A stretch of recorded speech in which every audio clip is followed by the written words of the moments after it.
菲律宾总统马克思来华展开国事访问，成为中方2023年接待的首位外国元首。外界对此访有何期待？随后还有多国领导人即将陆续访华。新的一年，元首外交和主场外交将呈现怎样的新亮点？来看看报道。外交部发言人华春莹12月30号宣布，应国家主席习近平邀请，菲律宾共和国总统费迪南德·罗穆尔德兹·马克思将于2023年1月3号至5号对中国进行国事访问。外交部发言人汪文斌当天在例行记者会上介绍称，马克思此次访华将创下3个纪录。马克思总统是中方2023年接待的首位外国元首，此次访问是马克思总统任内首次访华，也是首次正式访问东盟以外国家，充分体现了中菲两国对双方关系的高度重视。关于访问期间的有关安排，汪文斌介绍称，习近平主席将同马克思总统举行会谈，李克强总理、栗战书委员长将分别会见马克思总统。两国领导人将重点就双边关系以及共同关心的地区和国际问题深入交换意见，共同规划和引领中菲关系未来发展。中方期待同菲方一道，以此访为契机，传承友谊，深化互信，持续推进农业、基建、能源和人文4大重点领域合作，构建好邻居、好亲戚、好伙伴的3好关系，推动中菲关系提档加速，开创中菲友好新的黄金时代。作为中国一衣带水的近邻，中菲关系走向受到外界高度关注。此前，阿基诺3世政府在对华交往上采取对抗做法，使中菲关系跌入谷底。2016年，杜特尔特执政后主动调整外交政策，中菲关系历经转环、巩固、提升3个阶段，重返健康发展轨道。在此背景下，新上任的马克思在对华关系上的取向备受关注。深圳卫视注意到，在竞选期间，马克思曾多次就中菲关系积极表态。自就任以来，他也一直与中国高层保持密切互动。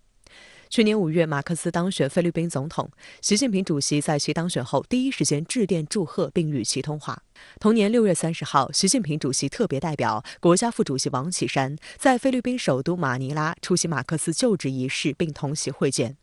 同年11月17号，习近平主席在泰国曼谷出席亚太经合组织领导人非正式会议期间，曾与马克思举行会晤。中国社科院亚太与全球战略研究院研究员许立平认为，马克思政府大概率会延续杜特尔特对华友好政策，将中国作为新年首访目的地，足见其对中菲关系的重视。此访也有望开创中菲友好新的黄金时代。我想这3个首次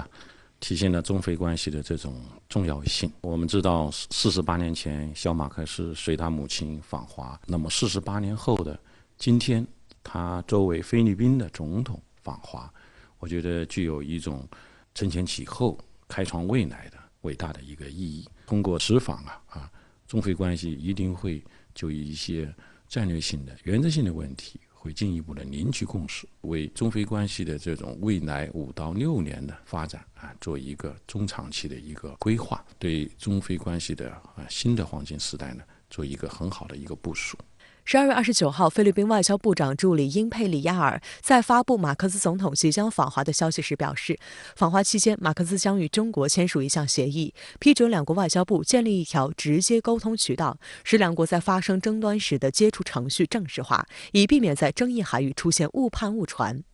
英佩里亚尔补充称，马克思总统希望争议海域局势稳定。有学者指出，南海问题是中菲关系中避不开的话题，如何在确保中菲合作大局的前提下，妥善处理双边分歧至关重要。菲律宾前总统杜特尔特执政期间提出搁置争议，共同开发，中菲两国建立了南海问题双边磋商机制。马克思上任后同样主张不能让海上问题定义整个菲中关系，双方应搁置争议，管控分歧，持续推进共同开发，不断拓展互利共赢。这体现出其在地缘政治上务实谨慎的态度。实际上这个举措呢，是对杜特尔特时代中菲两国建立的南海双边机制的一个有益的一个补充。我觉得这是非常理性的、务实的这么一个举措，就体现了双方有政治意愿、有政治决心，也有能力来管控双方在南海方面的一些分歧。此外，有菲律宾媒体预测，深化经济领域的务实合作仍是马克思此次访华将探讨的重点。双方或将签署10到14项双边合作协议，具体领域包括农业、贸易和可再生能源等。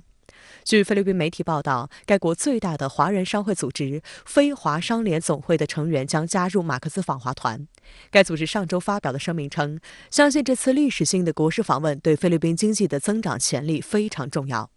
近年来，中菲关系实现跨越式发展，两国合作再实强劲发展势头。目前，中国已是菲律宾最大贸易伙伴、第一大进口来源国和第二大出口市场。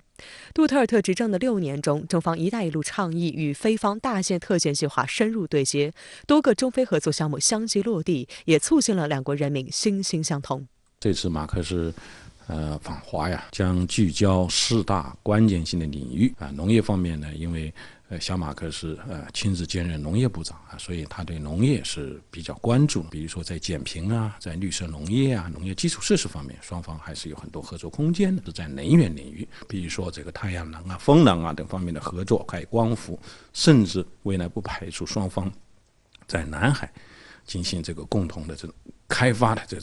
发能源的这种合作。所以我想这一次马克思此访，在3好精神的这么一个指引下，在刚才说的这种势能驱动的中菲关系将会达成一个越来越具有实质内涵的这样的成果。新年伊始，除菲律宾总统马克思外，中国还将迎来多国领导人到访。外交部发言人华春莹新年首个工作日宣布，应国家主席习近平邀请，土库曼斯坦总统谢尔达尔·别尔德穆哈梅多夫将于1月5号至6号对中国进行国事访问。此外，巴西新任外交部长毛罗·维埃拉上月宣布，该国新任总统卢拉计划于2023年初访华。法国总统马克龙也曾多次表达访华意愿。爱丽舍宫此前表示，如果疫情状况允许，马克龙访华将于2023年初进行。如果成行，这将是马克龙自2019年11月以来的首次访华。中共中央政治局委员、中央外办主任王毅1号在新年第1期《求是》杂志上撰文指出，2023年是全面贯彻落实党的20大精神的开局之年。中国外交战线将推动构建和平共处、总体稳定、均衡发展的大国关系格局，全力服务保障元首外交和中心工作，积极拓展平等、开放、合作的全球伙伴关系，不断推动建设开放型世界经济，坚决捍卫国家利益和民族尊严，积极参与全球治理体系改革和建设，着力提升国际传播力和话语权。有分析指出，2023年中国外交所面临的环境既有机遇也有挑战，如何真正做到均衡、有效、可持续，需要高超的智慧和判断。而对比以往，中国的外交资源更为丰富，政治智慧也有相当的积累，驾驭复杂形势的能力也在不断提升，这让我们对克服新一年的外交挑战抱有信心。我觉得2023年的中国的外交工作是以元首外交作为引领来推动整个的外交的一个布局、领航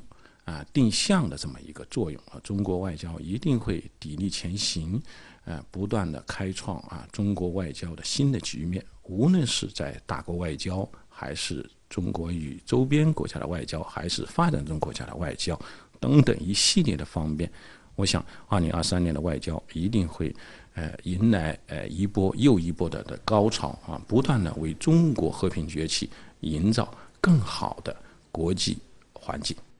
新年伊始，中美关系仍牵动全球视线。刚刚就任中国外交部长的秦刚在社交媒体上发文告别美国，同时展望了中美发展前景。两国应相互尊重、和平共处、合作共赢。此前一天，秦刚还与美国国务卿布林肯通话，互致新年祝福。两人均强调了保持沟通的重要性。不过，外界同时注意到，由于美国对华政策基本思路没有变化，框架也已基本确定，预计未来中美关系仍处于常态化波动状态。尽管中美经贸领域近期出现了关税豁免延长、审计监管合作取得积极成效等缓和迹象，但美国从未停止将黑手伸向中国企业。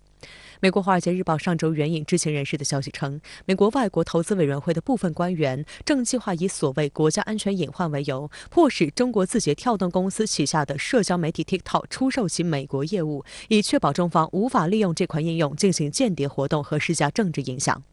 这并非 TikTok 首次面临被要求强制出售在美业务的风险。2020年8月，时任美国总统特朗普曾签署一份行政令，要求字节跳动在90天内剥离 TikTok 在美业务。特朗普当时宣称，该公司可能采取威胁美国国家安全的行动。随后，字节跳动向美国政府发起诉讼。2021年6月，现任总统拜登撤销了此前针对 TikTok 的禁令，但同时要求美商务部对与外国对手相关的应用程序进行评估，并酌情采取行动。然而，美国政客近期仍频繁炒作 TikTok 存在所谓的国家安全问题。即将就任美众议院中国特别委员会主席的共和党政客加拉格尔近日将 TikTok 比作数字芬太尼，令人上瘾，妄称该社交应用是中国政府故意向美国人投喂的一种成瘾毒品，美国应将其封杀。We're seeing troubling data about the corrosive impact of constant social media use, particularly on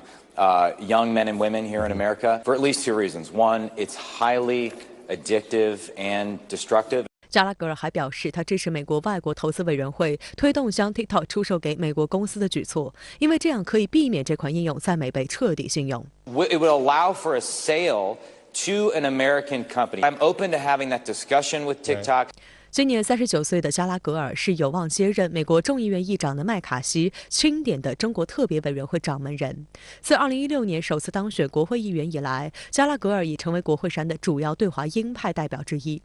从军生涯和冷战学博士的背景，让这名80后议员脑子里充满过时的冷战思维。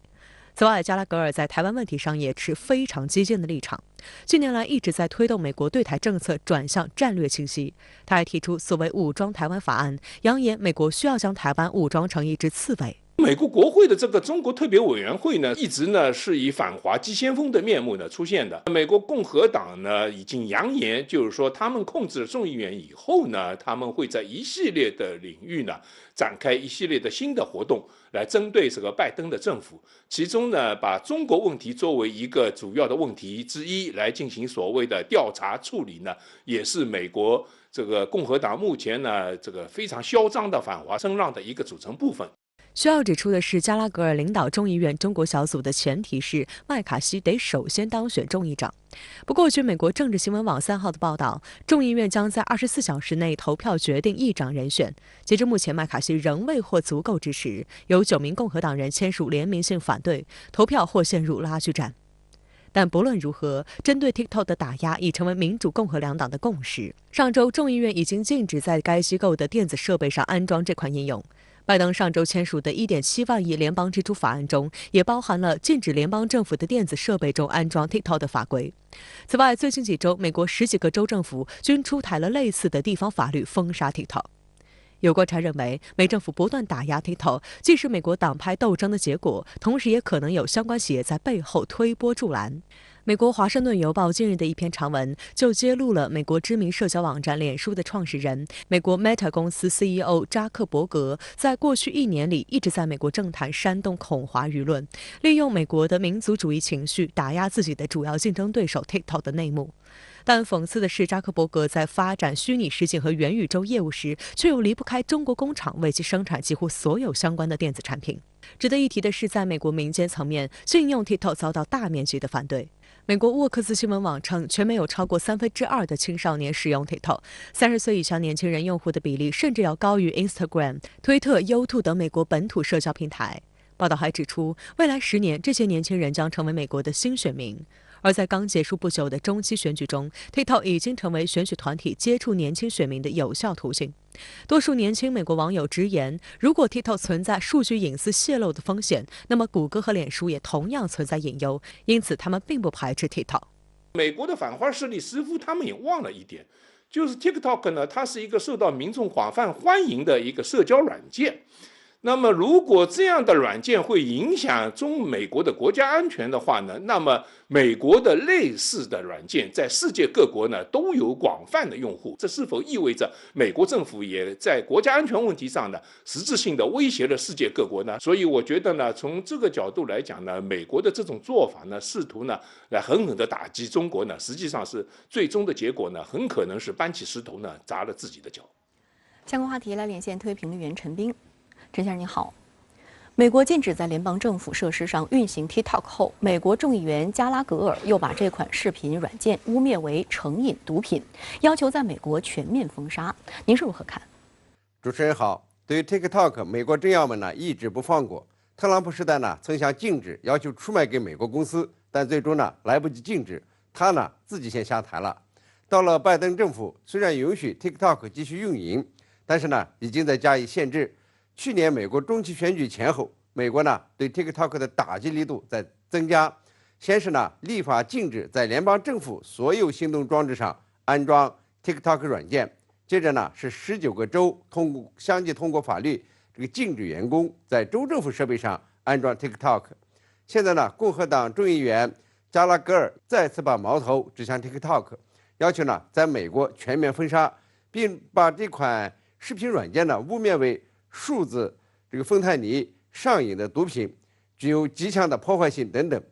几乎无一例外，美国政客呢都把 TikTok 与国家安全联系起来，认为呢有中国背景的 TikTok 可能在搜集情报，为北京服务。实际上呀 ，TikTok 与国内的抖音是2个版本。TikTok 的数据呢都存放在美国，是字节跳动参股的跨国公司。那么在香港呢都没有 TikTok 的。我个人认为啊，美国政客呢也都知道 TikTok 与美国的国家安全呢是不沾边的。主要呢是 TikTok 太成功了，对美国的同类企业构成了挑战。因此呢，无论是特朗普还是现在的加拉格尔都说呀，要是出售给美国企业，那 TikTok 就可以运营了。看看，如果真的影响美国的国家安全，那是任何企业都不应该运营的。这恰恰呢就说明美国呢就是要从中国企业手中抢夺 TikTok。那么接下来呢 ，TikTok 能在美国幸存下来吗？有可能，但是呢，被封杀的风险也比较大。之所以说是有可能幸存，是因为啊，2/3的美国青少年都喜欢这款软件，反对政府和议会全面封杀。这民意力量呢，有可能保住 TikTok， 即便是这个政府官员不再使用。说风险极大呢，是因为美国2党在内政上是全面的冲突，但是在外交上，在对待中俄方面却有高度的共识，不排除呢2党共同打压 TikTok， 甚至以低价抢夺 TikTok。我估计啊，在布林肯即将开启的访华旅途中呢，中方可能会提到这件事。字节跳动公司呢，也不妨请布林肯到公司总部看看，努力的消除误会。打造类似 TikTok 这样具有全球影响力的公司呢，并不容易，各方呢都应该珍惜，包括中美2国政府。脸书总裁扎克伯格总在告状，想利用美国的民粹主义情绪打压 TikTok。如何来看待扎克伯格的行为？美国企业家不相信公平竞争吗？扎克伯格对 TikTok 最初呢是没看在眼里，认为啊那就是烧钱的一家公司。但是呢 ，TikTok 在美国运营4年多以后，这脸书就感到非常的厉害，难以阻挡。脸书呢花了9年多时间，用户积累到10亿，而 TikTok 呢只花了5年时间就达到了10亿。那么到了今年夏季啊，这个 TikTok 的北美用户使用的时长呢，已经超过了脸书和油管，成为北美第1大时间杀手，是快速上升的企业。而扎克伯格呢，由于硅谷科技公司的相对衰落和美国的高通胀，据说呢，在今年他个人的资产损失达到了780亿美元。可以说呀，扎克伯格的脸书遇到了强劲的竞争对手 TikTok， 有点难以招架，于是呢，便使用其他的手段来阻击。2019年，扎克伯格呢向时任美国总统特朗普告状，说 TikTok 呢为代表的中国互联网公司的崛起啊，威胁到了美国的企业。他呢还和几位参议员和情报官员会面，要求对 TikTok 展开调查。后来呢，特朗普政府真的呢以国家安全为由对 TikTok 进行审查，并且提出呢要把 TikTok 卖给美国企业，要求 TikTok 母公司字节跳动呢在90天内彻底剥离在美国的业务和资产。TikTok 呢为此从多个角度起诉美国政府，保住了这个企业呢不至于被迫出售。拜登上台以后呢，取消了特朗普的行政命令，但是呢，改变了对 TikTok 的审查，主要评估对美国人及其数据构成的安全风险。扎克伯格呢，一方面在学习 TikTok 的技术，另外一方面呢，也利用美国的民粹主义思潮，在华盛顿的政坛煽动恐慌舆论，想打压 TikTok。可是呢 ，TikTok 似乎势不可当，不仅吸走了脸书的年轻用户，更是开始挑战脸书的新媒体霸主地位。华盛顿邮报呢曾经就揭露说，扎克伯格的公司雇佣过美国最牛的顾问公司之一，对 TikTok 发起过诽谤。他呢还试图利用有影响力的记者和政客，设法呢让 TikTok 处于不利地位。不知道这个美国政坛的新一轮对 TikTok 的绞杀呢，是否与扎克伯格有直接的关联，但是从竞争的角度看呢，他是一定不希望 TikTok 在北美市场出风头了。美国企业家呢，在顺利的时候，喜欢说公平竞争，但是在不顺利或者是遭遇重大挫折的时候，就会利用各种手段的，包括呢用见不得人的政治手段和诽谤、抹黑等手段。好的，也谢谢陈先生跟我们共同在线分享您的观点，谢谢。新年伊始，解放军军机继续战巡台海，尤其是跨年巡航，连日来引起岛内媒体高度关注，更被形容为史无前例。据悉，台湾北部临海的天宫导弹、爱国者导弹基地当天警讯大响，各自实施战备。匆忙之下，台空军战机甚至都没来得及紧急升空应对。解放军这次巡航呈现出哪些新特点？来看看报道。近几天，解放军战机持续在台海周边活动。据台防部门统计显示，2022年12月30号上午6时至12月31号上午6时，侦察到解放军军机9架次，军舰3艘次，其中1架次无人机、1架次运8反潜机进入所谓台岛西南空域。紧接着，2022年12月31号上午6时至2023年1月1号上午6时，再有解放军军机24架次，军舰4艘次。其中越过台防所谓的海峡中线及其延伸线，并进入西南空域的军机有15架次。此外，根据台防部门公布的解放军进入台海周边空域活动示意图显示，有歼10战机、歼16战机2批在台岛北部桃园、新竹外海空域穿越所谓的海峡中线。大台北地区好了，大概只有24.5到30公里左右。然后解放军的歼10、歼11、歼16，它当时飞到桃园新竹的外海，距离台湾大概用海岸线来算的话，大概就60公里。60公里多远？台北到新竹，再往稍微偏苗栗那个方向，就这么近的地方啊。据台联合报2号的报道称，台防部门以往公布图标规格比例显示，从未有解放军军机如此深入所谓海峡中线的东侧，迫近到桃园、新竹外海24海里邻近空域。另有一批歼11战机在淡水河口外海空域穿越中线。与此同时，所谓海峡中线南侧还有歼10战机、运8反潜机与2型无人机自中线南部延伸地带进入台岛西南空域。解放军军机距离台北圈这一防卫要地如此之近，也让岛内媒体大呼史无前例。真的更近了，而且歼11来了，连歼16都有了。对，所以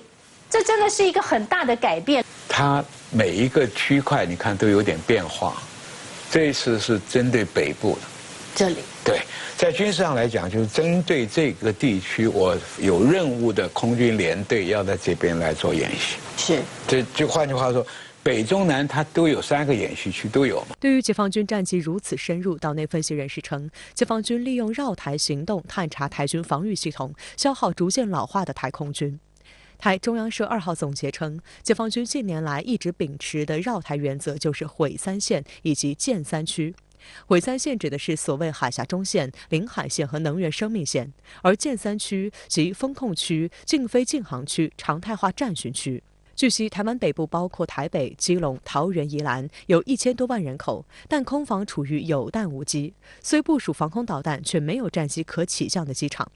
幻影2000战机从最接近中枢的新竹机场升空至少需要10分钟，面对7分钟就能到达新竹的解放军军机，恐来不及主动拦截。对于解放军军机此次行动，台防部门称，台北部临海的3支基地天宫导弹、爱国者导弹警讯大响，各自实施战备。台空军紧急调用在空战机实施拦截，发布很好笑啊。然后里面有一句话说：“哎呀，我们紧急调动了在空机去做拦截。”这句话透露什么含义？你知道吗？它快到我们连战斗机都来不及起飞。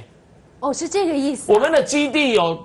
飞官待命、紧急5分钟起飞的机制，5、6分钟很快，只要警报一拉响，马上起飞。所以新竹最近嘛，连新竹基地的幻象2000都来不及起飞就拦截。那歼10、歼11跟歼163款的这个战斗机，而且要调动在附近空域正好在值班执巡巡逻的我们在空机，你这如果打仗的话怎么办？表示我们的机场跑道早就被炸光了啦。据台防部门发布的数据统计，解放军在2022年派遣27种机型，共计超过1700架次战机进入台岛所谓防空识别区。相比之下，2021年约有960架次，2020年为380架次。如果按照军机种类划分，解放军战斗机出动次数从2021年的538架次增加到2022年的1241架次，而轰炸机从2021年的60架次增加到2022年的101架次。此外，2022年还首度出现了无人机巡台，据台军方报告有71架次。在这次跨年巡台中，解放军2款无人机同样受到岛内极大关注。BDK-005是有号称大陆版的死神无人机，它也可以挂载武器。它飞到了那个台湾的南方巴士海峡南海的这个空域上空，表示它这个航程是可以飞40个小时，表示它对于美国的这样的一个侦察作为抵近它的侦察区，它也用这种方式以牙还牙。而近期解放军加大对台震慑力度，显然是对于美台强化军事勾连的回应。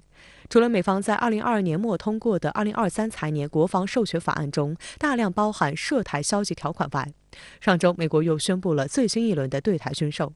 而民进党当局则宣布延长义务兵役至1年，背后也被认为是美方的施压。英国《金融时报》1号报道称，美国军事代表团曾于上月低调赴台，评估台湾军力，并探讨扩大与美军展开合作。此行的目的也与蔡英文上周宣布延长义务役互相呼应，即必须将台豪猪化。民进党明明是他把台湾走入一个两岸火车对撞的这样一个死胡同，然后他又不愿意承担这个责任。如果真的被美国的这个策略推到了战争的时候，你打到什么时候才算？是到了台湾血流成河、不剩一兵一卒的时候才算吗？台军退役将领帅化敏认为，台海局势在2024年将变得更加凶险。其实台湾的安危危机是操纵在美国手上。是，因为他挑事嘛。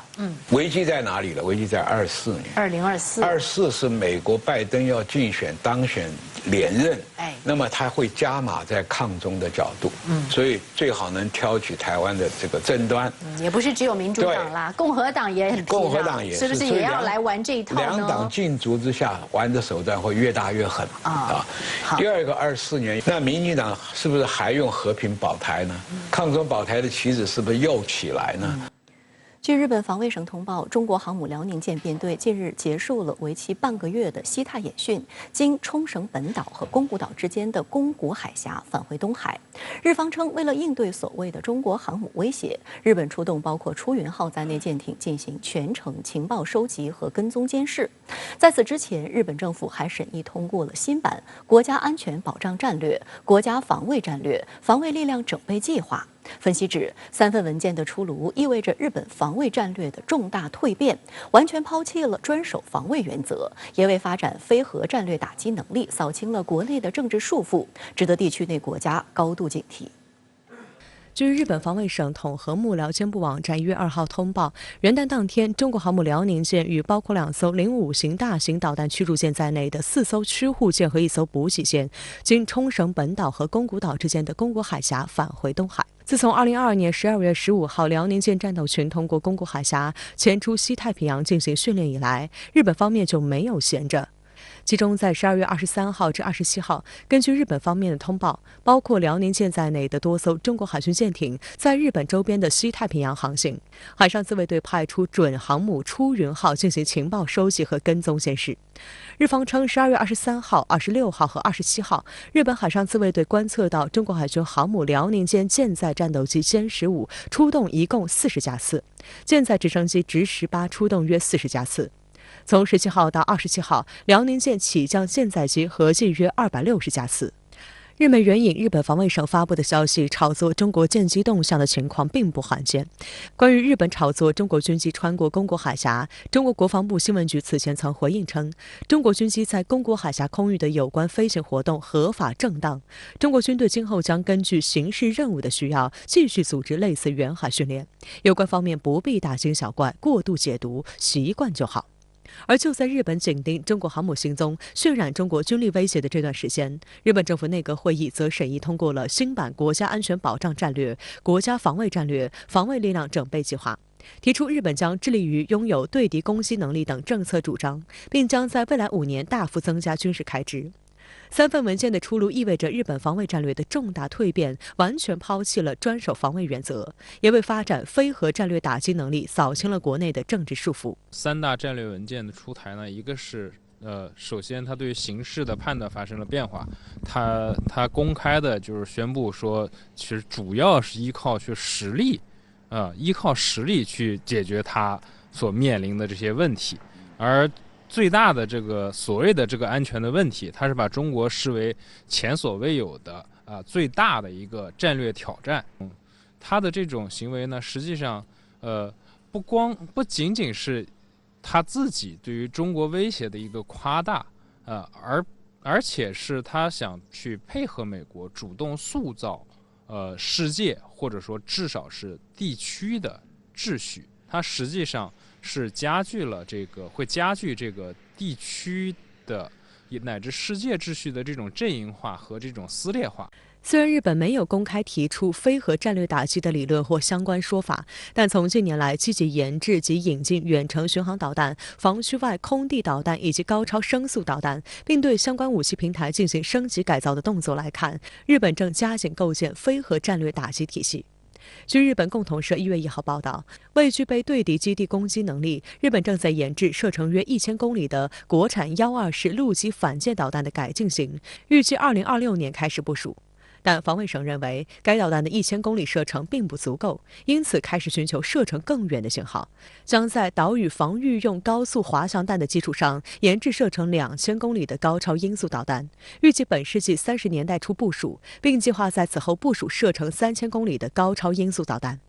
防卫省认为，未来如果能分散部署这些导弹，突发事态时可降低遭集中攻击造成毁灭性损失的风险。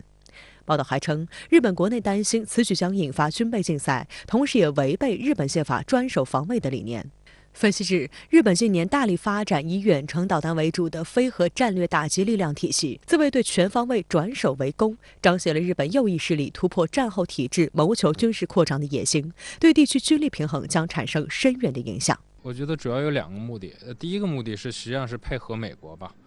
因为就是说，美国一直有说所谓在这个第一岛链去布置这个导弹网的这个计划，那日本大力的发展这种进攻性武器，实际上就是起到替代美国部署的这么一个作用。它归根结底还是为了就是所谓应对所谓的这个台海危机也好，甚至是就是说配合未来美军遏华的这样的一个目的。然后另外一方面，日本的它的隐忧。说如果未来有一天，假设这个日美同盟可能又不再那么紧密了，或者又出现了像特朗普这样的比较特立独行的这么一个总统的时候，那日本它可以不依靠美国来强化对中国的这种武力的遏制力。据韩国朝鲜日报2号报道，韩国总统尹锡悦在接受采访时表示，面对朝鲜越来越大的核威胁与导弹威胁，韩国与美国正在讨论可能利用美国的核武器进行联合规划与演习，但联合核演习一事却遭到了美国总统拜登的否认。朝鲜日报援引尹锡悦的话报道说，联合规划与演习旨在更加有效地落实美国的延伸威慑。延伸威慑指的是美军，特别是其核部队，通过威慑来阻止他国对美国盟友发动袭击的能力。尹锡悦表示，核武器属于美国，但规划、信息共享、演习和训练应由韩国和美国联合进行。他还表示，华盛顿对联合规划与演习的想法反应相当积极。核武器使用的联合规划与联合演训是韩美两国防长去年11月在美国举行的第54次韩美安保会议上达成的协议。联合筹划意味着韩国参与规划美国的核政策、核战略、核战计划、快速遏制及反应方案。循美国的核武决策过程正式体现韩方意见。但另一边，美国总统拜登却否认了尹锡悦关于美韩就联合核演习进行谈判的言论。据报道，在回答记者有关是否正在与韩国讨论进行联合核演习的问题时，拜登说没有。随后，韩国总统办公室公报首席秘书金恩惠就此解释说，媒体记者断章取义，只问是否与韩国讨论核演习，拜登只能做出否定回答。联合核演习是只能用在拥核国家之间的术语，这可被解读为韩国不拥核、不宜使用核战争演习一词。同时，金恩惠重申，韩美两国正在讨论共享美国核力量情报、共同规划以及相应的执行方案，以应对朝核威胁。朝鲜半岛局势紧张之际，韩美核战斗力演习的提出，无疑是一次危险的升级。中国国际问题研究院研究员杨希宇对深圳卫视表示，核演习的动议一旦成为行动，将是朝鲜半岛安全格局的一个重大变化。冷战时期，那么美国曾经在韩国部署了这个大量的战术核武器，最多的时候达到198件战术核武器。现在虽然全部撤出了，但是美国的所谓核保护伞呢，依然笼罩在韩国上方。但是笼罩核保护伞是一回事，那么把美国的核战略资产、核武器，引入韩国，与韩国的军队共同进行所谓共同规划、信息共享和这个共同演习，甚至叫共同使用的话呢，那就意味着美国的核武器又回来了。值得注意的是，据韩媒《韩国日报》MBN 电视台2号报道，近日韩国多地有民众表示，在天空中目击到不明飞行物和奇异光芒，引发混乱和恐慌。对此，韩国国防部2号回应称，2022年12月30号晚曾进行韩国自研固体燃料运载火箭的第2次试飞，当时市民所看到的飞行物正是此物。国防部方面还称，当晚试飞成功是韩军独立建设宇宙战斗力基础的重要里程碑，也标志着韩国朝着跻身8大航天强国的目标更近了一步。据了解，采用固体推进剂除了可用于航天活动，通过军事卫星实现对朝鲜核岛活动的实时探测和预警能力外，也是韩国发展自身导弹技术的重要基础。相关话题来连线特约评论员吴健。吴先生您好。尹锡悦称正与美国讨论包含核武器的联合演习，这被认为是实质性落实美国延伸威慑和韩美核共享的具体措施。那么在您看来，这对增强韩国对朝威慑力有帮助吗？谁都知道，即便北约的欧洲盟国与美国的核共享纯属能看不能用的象征权利。如今呢，尹锡悦这么突出美韩核共享的进展，对他一贯强调的国防自主其实没什么帮助，反倒容易让韩国陷入大国竞争的漩涡。去年，尹锡悦在出席韩军指挥官会议时，明确提出了24年前后成立战略司令部，负责指挥韩国型3轴体系，也就是以美国的延伸威慑为后盾，一旦掌握所谓朝鲜攻击迹象，就首先启动杀伤链，对朝鲜最高指挥部实施斩首。但仔细推敲，韩国所谓的斩首能力，归根到底是要在美韩同盟体下才能奏效。韩国战略司令部所能履行的任务，也必须和美国提出的延伸威慑紧密协调。像尹锡悦批准的韩国军事战略文件里，曾提出过韩美针对性遏制战略，承认自己未来如果出现战略司令部，那么他的情报侦察、核心武器都离不开美方支持。若韩美意见相左，韩国很难在安全上发挥预期的效能。可见，韩国越是向朝鲜炫耀肌肉，就越是把虚弱的一面暴露给美国，成为别人摆布的战略棋子。我们知道，美韩演习向来牵动半岛乃至东北亚安全局势。随着尹锡悦提出相关演习要包含核因素，您觉得美韩演习对地区和平的危险性有多大呢？作为美韩同盟的重要支柱，演习既是两国威慑朝鲜的重要手段，也是美国布局印太的重要抓手。观察近70年的发展，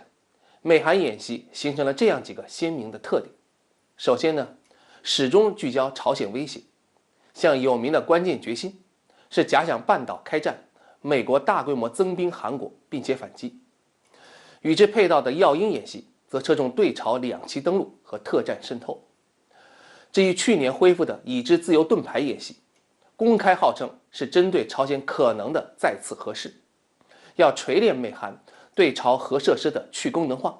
应对难民危机等等，挑衅意味非常强烈。其次呢，美韩演习与东北亚局势密切关联。最近美韩演习的最大变化，就是假借朝鲜威胁，实际把任务想定从半岛向亚太大国竞争来转变，特别是注重演习对中国的牵制作用。还是以去年的已知自由盾牌演习为例，什么多域战、分布式打击、马赛克战等等新概念都应用其中，可很多场景根本不适合朝鲜半岛。难怪韩国媒体就指出，这种演习科目多半是美国拿来应对中国的。再就是美国刻意将美韩双边演习往多国多边来发展，尽可能变成亚太准北约的军事合作模式。最典型的是尹锡悦上台，美国成功促成了多次的美日韩3国演习，而且是战略级的联合空战、航母编队演习。去年2月，韩国还首次追随美国参加了印度主导的米兰演习。6到8月，韩国派出了17年以来最大规模的兵力参加美国主导的环太演习，响应美国的印太战略。韩国如此投怀送抱，无疑加深了亚太各国选边站队的风险，是很不明智的。主持人，好的，也谢谢吴先生跟我们共同在线分享您的观点，谢谢。